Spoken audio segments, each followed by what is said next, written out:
Hey everyone and welcome back to the channel. In our last video we connected our network to the IPv6 internet using a tunnel broker. A great first step into the world of IPv6. Today we are taking things further. I will show you how to enable communication between IPv6 only clients and IPv4 only servers without using dual stack. That's right, our devices will run IPv6 only, but still be able to talk to IPv4 internet. To achieve this, we'll use two powerful technologies, DNS64 and NAT64. We'll implement DNS64 with Unbound and NAT64 using a tool called Tayga. I'm Philip, and in this video you'll learn how DNS64 synthesizes IPv6 addresses for IPv4 only hosts and how NAT64 transparently translates traffic between the two protocols, making the whole process seamless for your clients. Let's dive in.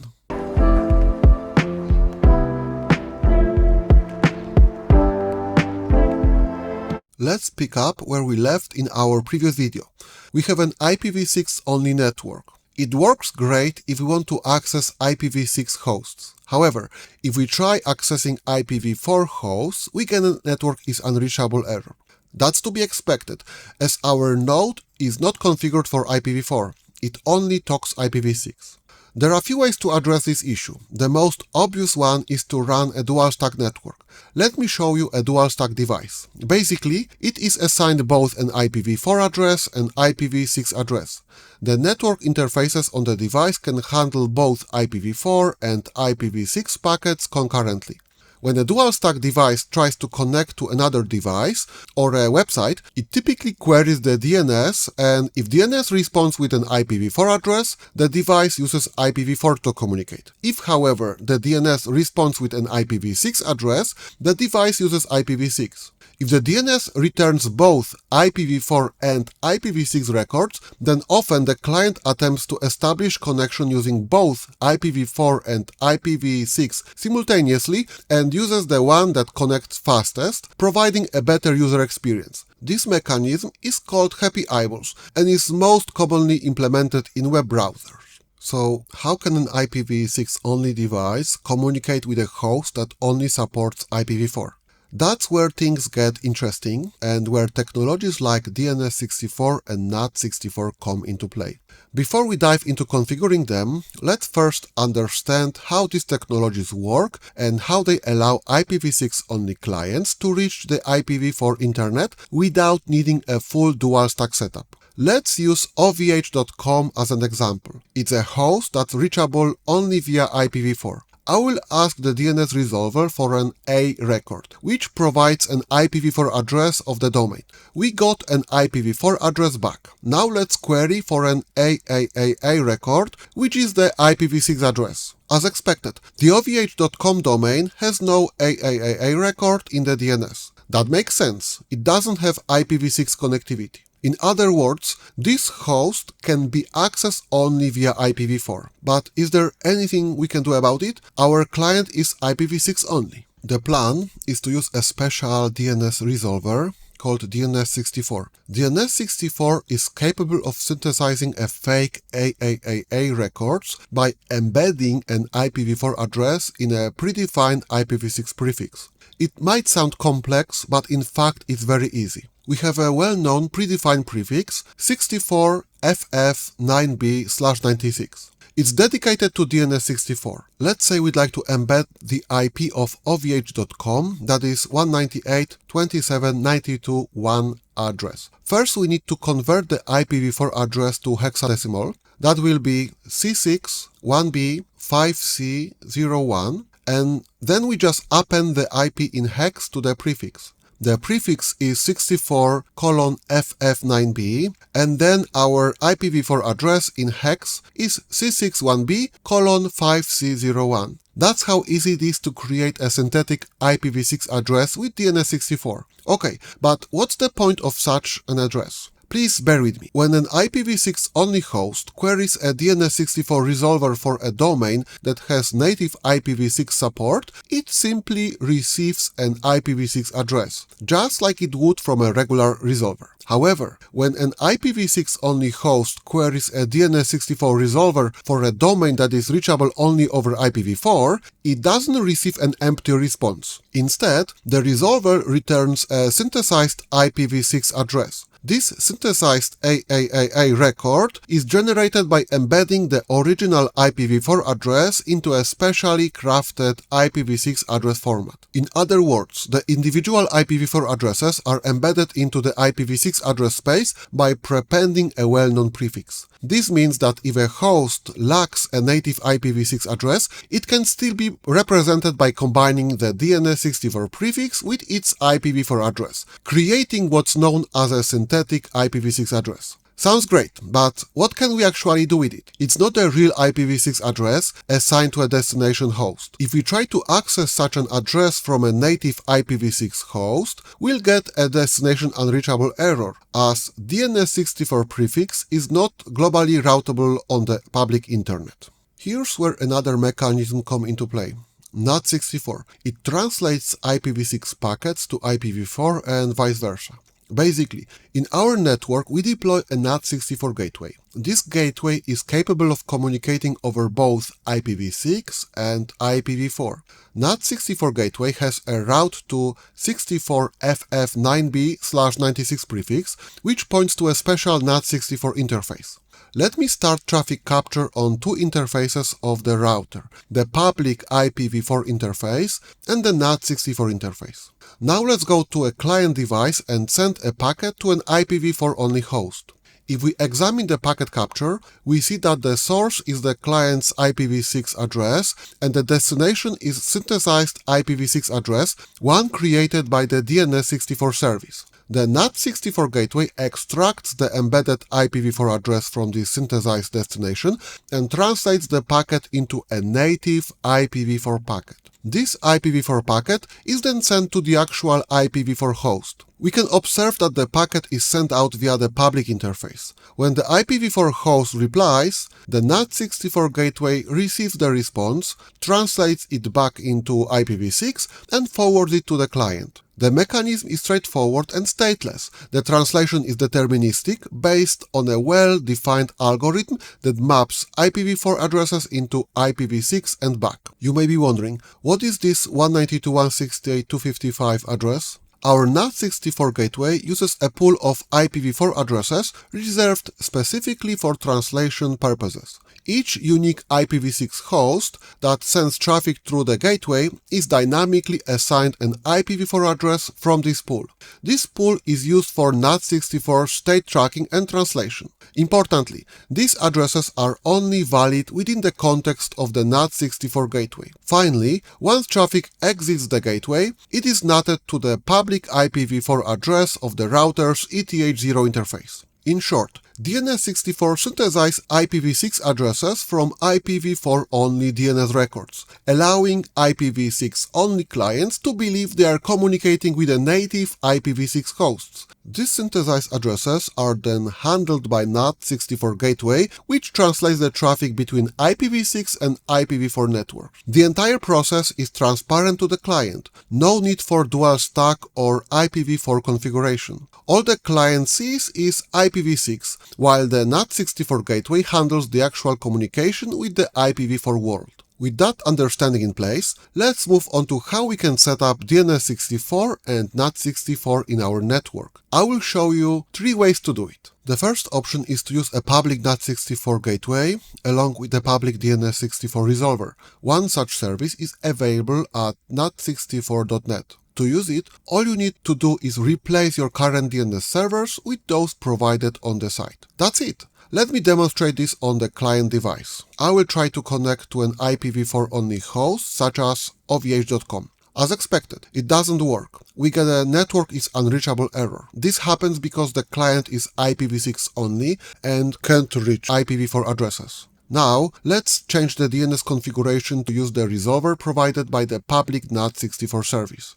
I will configure this for just this client. Let me open the network configuration file. First, I will disable DNS information coming from router advertisement. If we don't disable this, the system will continue to use DNS settings received via router advertisement, which may override our custom DNS configuration. Next, let's specify the public NAT64 DNS. For the system to pick up the changes, let's reload network configuration. Now let's verify if the DNS information has been applied. Let's try resolving ovh.com again. This time, in addition to the standard A records for IPv4, we also receive synthesized AAA records for IPv6. These are generated by the DNS64 server and are used to route IPv6 traffic through the NAT gateway. Let's try accessing the site. It works. We received a 301 redirect from the HTTP server, which is fine. The important part is that the network connection was successful. You might wonder, why use HTTP instead of ping to test connectivity? That's because this particular public NAT64 gateway does not support ICMP, so ping won't work. However, TCP and UDP-based protocols like HTTP do work just fine.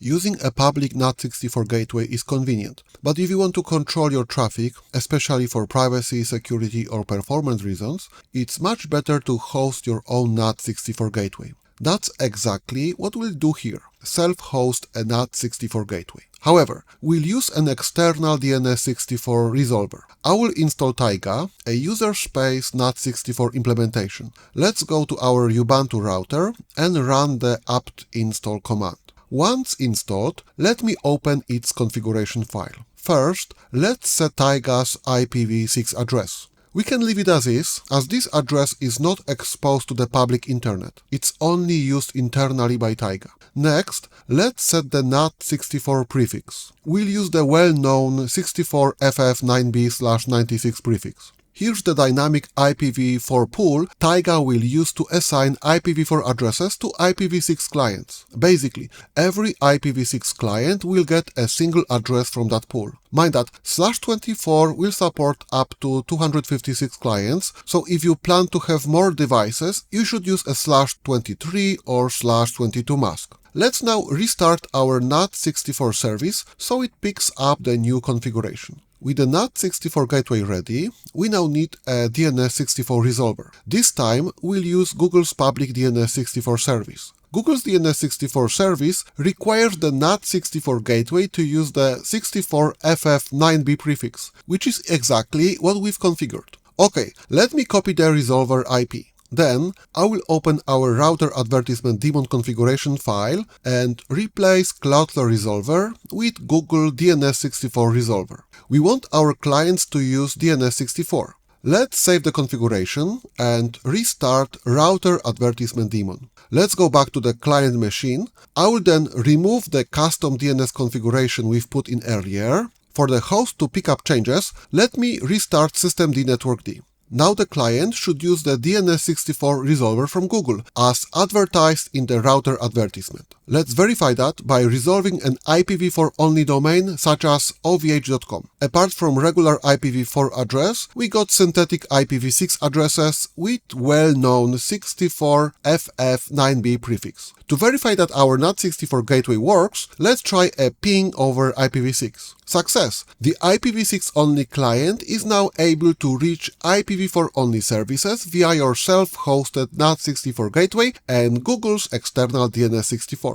In this chapter, we replace the convenience of public NAT64 gateway with the control of self-hosted NAT64 gateway using Tayga. By doing so, we gain better visibility into our traffic, improved privacy, and better performance. We configure Tayga with the well-known prefix 64FF9B/96 and a private IPv4 pool to translate traffic for IPv6-only clients. We then paired it with an external DNS64 resolver provided by Google, so clients could receive synthesized AAA records for IPv4-only domains, enabling seamless connectivity without needing native IPv4. Everything is now working. IPv6-only clients can reach IPv4 servers transparently through your own NAT64 gateway using public DNS64. While using an external DNS64 resolver works, we still rely on third-party infrastructure. Let's take a final step towards full control.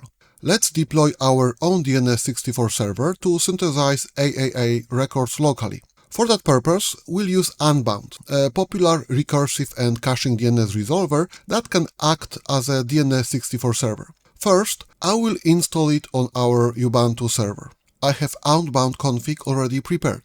Let me copy it to the configuration folder. Now let's go through this configuration line by line. First, we define the listening port for the service. Then we enable IPv6 support, so Unbound will listen on and respond to IPv6 addresses. Mind that we don't set up IPv4 support, as in our case IPv4 is managed by systemd resolved. Moreover, nobody will ask our DNS64 via IPv4. Then we set up Unbound to listen on all available IPv6 interfaces. Next, we allow DNS queries from IPv6 loopback address as well as our local network. Then we load the following modules. A DNS64 module to synthesize AAA records from A records, if no IPv6 exists. Validator module to validate DNSSEC signatures, of course, if the domain publishes digital signatures alongside its DNS records. Finally, the iterator module that performs recursive lookups if needed. This line sets the well-known prefix for synthesizing AAA records for IPv4 only hosts.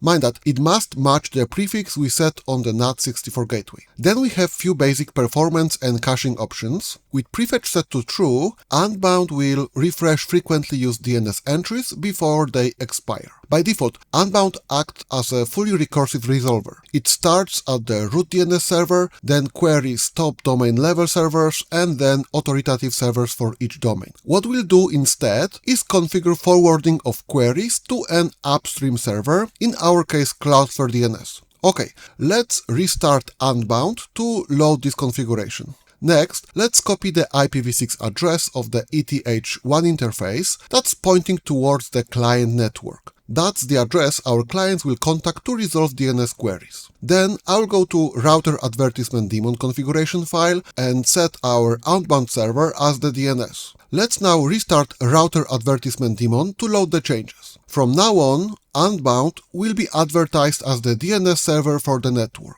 Now I will check on the client to see if the DNS configuration has been refreshed. Alright, the resolver is now pointing to the Unbound service that's set up to handle DNS64 queries. Let's check ovh.com address. That's an IPv4 only server. Apart from IPv4 address, we got an IPv6 synthesized address. So our DNS64 resolver works. Let's see if our NAT64 gateway works. I'll try pinging the server. Success! We have a fully working, self-hosted NAT64 DNS64 combo, allowing our client network to run in IPv6 only mode. NAT64 is handled by Tayga, and DNS64 is handled by Unbound. And there you have it. A fully functional IPv6 only network that can seamlessly access IPv4 resources. All without the complexity of dual stack. We explored three different approaches. Using a public DNS64 NAT64 gateway, it's quick and easy to set up, perfect for testing or small-scale environments. Running your own NAT64 gateway with external DNS64. It gives you more control and better performance. And finally, hosting both DNS64 and NAT64 yourself. A fully self-contained solution that maximizes privacy, flexibility, and independence. With tools like Unbound and Tayga, enabling IPv6-only networks to interact with legacy IPv4 internet is not only possible, but straightforward. Your clients stay on IPv6, while your gateway handles all the translation magic behind the scenes. Thanks for watching. If you found this video helpful, don't forget to like, subscribe and hit the notification bell so you don't miss on the next deep dive into networking. I'm Philip, see you in the next one.